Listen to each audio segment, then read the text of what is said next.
L'intelligence artificielle, l'Internet des objets, ces technologies sont partout et elles sont en train de complètement chambouler notre rapport à l'énergie. On nous promet des systèmes plus intelligents, plus efficaces, plus durables, une véritable révolution en somme.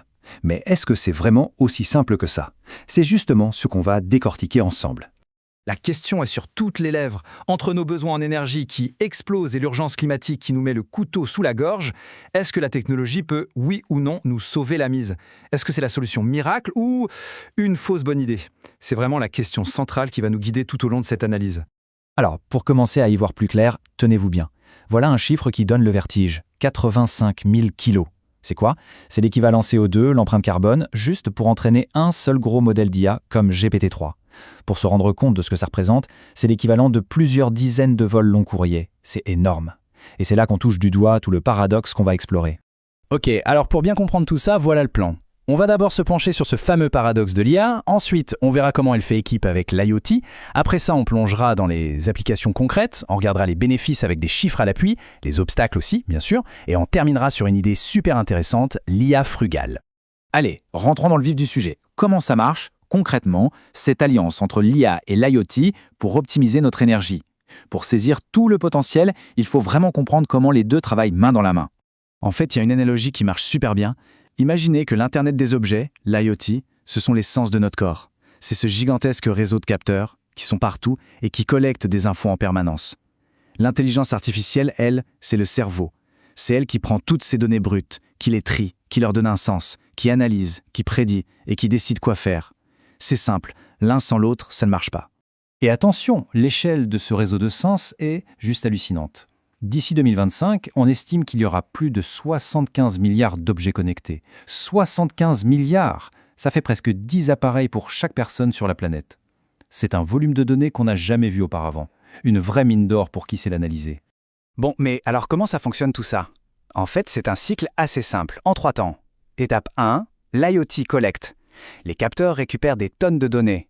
Étape 2, l'IA analyse. Elle mouline tout ça pour comprendre ce qui se passe et prévoir ce qui va arriver. Et étape 3, c'est là que ça devient magique, le système agit tout seul. Il va ajuster le chauffage, baisser la lumière, bref, optimiser tout ce qu'il consomme sans qu'on ait à lever le petit doigt.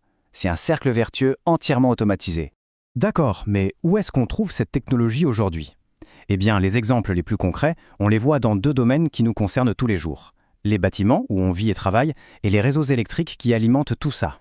Pensez à un bâtiment vraiment intelligent. Le genre de bâtiment où le chauffage se coupe tout seul dès qu'il n'y a plus personne dans une pièce, où la lumière se tamise quand le soleil entre par la fenêtre, où tous ces appareils en veille qui grignotent de l'énergie pour rien sont coupés automatiquement. L'IA peut même aller plus loin. Elle peut sentir qu'un équipement va tomber en panne et déclencher une maintenance avant que ça n'arrive. C'est ça l'optimisation dans la vie de tous les jours. Mais on ne s'arrête pas au mur d'un seul bâtiment. Le vrai but, le Graal, c'est ce qu'on appelle le Smart Grid, le réseau électrique intelligent. En gros, on prend les mêmes idées, mais on les applique à l'échelle d'un pays entier. L'objectif, c'est de réussir à équilibrer en temps réel l'énergie qui est produite et celle qui est consommée, histoire d'éviter les blackouts et de mieux gérer les moments où tout le monde tire sur le réseau en même temps. C'est bien beau, mais comment une IA apprend à faire ça, à être aussi maline? Et bien souvent, elle utilise une méthode qui s'appelle l'apprentissage par renforcement. C'est un peu comme un jeu.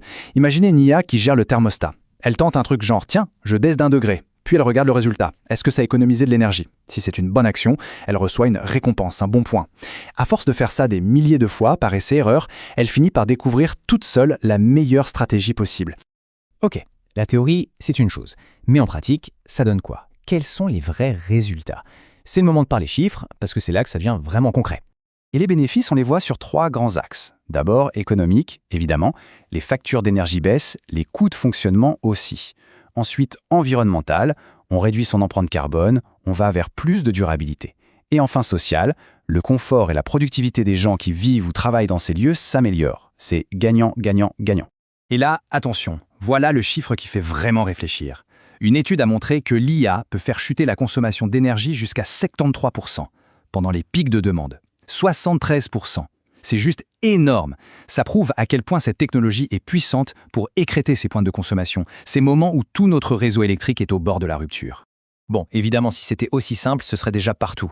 La route est encore longue et il y a pas mal d'obstacles, aussi bien techniques que philosophiques, qu'il faut absolument regarder en face. Côté IoT, les questions sont énormes. Comment on sécurise toutes ces données? Comment on fait pour que le capteur de marque A puisse parler au système de marque B? Et la question qui fâche, qui paye l'installation de départ? Côté IA, on retombe sur notre paradoxe du début. Elle consomme elle-même beaucoup d'énergie.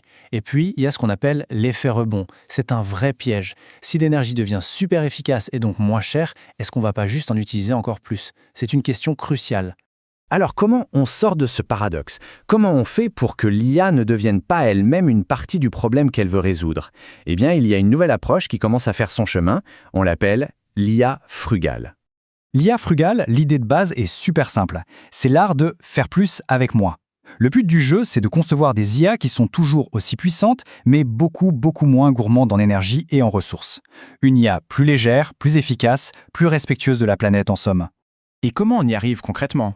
Il y a plusieurs pistes. On peut par exemple écrire des algorithmes plus malins, optimisés pour demander moins de calculs. On peut aussi arrêter de tout réapprendre de zéro à chaque fois et plutôt réutiliser des morceaux d'IA qui existent déjà. On peut aussi créer du matériel spécialisé, des puces conçues sur mesure pour l'IA, qui sont bien plus efficaces. Et enfin, on peut se concentrer sur des données de meilleure qualité, plutôt que de noyer les systèmes sous des quantités astronomiques d'informations. Mais, attention, et c'est vraiment un point crucial, la technique seule ne va pas tout régler. Comme le dit très bien cette citation, l'efficacité ne suffit pas. On peut avoir l'IA la plus efficace du monde, si on s'en sert pour des choses futiles et énergivores, on n'aura rien gagné. Pour une IA vraiment durable, il faut aussi qu'on s'interroge sur nos propres usages, sur nos objectifs. Et tout ça, ça nous ramène à la question de fond. Ces outils, l'IA frugale, l'optimisation, ils sont incroyables, c'est certain. Mais est-ce que cette philosophie du faire plus avec moins va vraiment suffire à changer en profondeur notre rapport à l'énergie? Ou est-ce que c'est juste une façon plus maligne de continuer à alimenter une consommation qui, elle, ne s'arrête jamais? La question est posée, et la réponse, elle nous appartient à tous.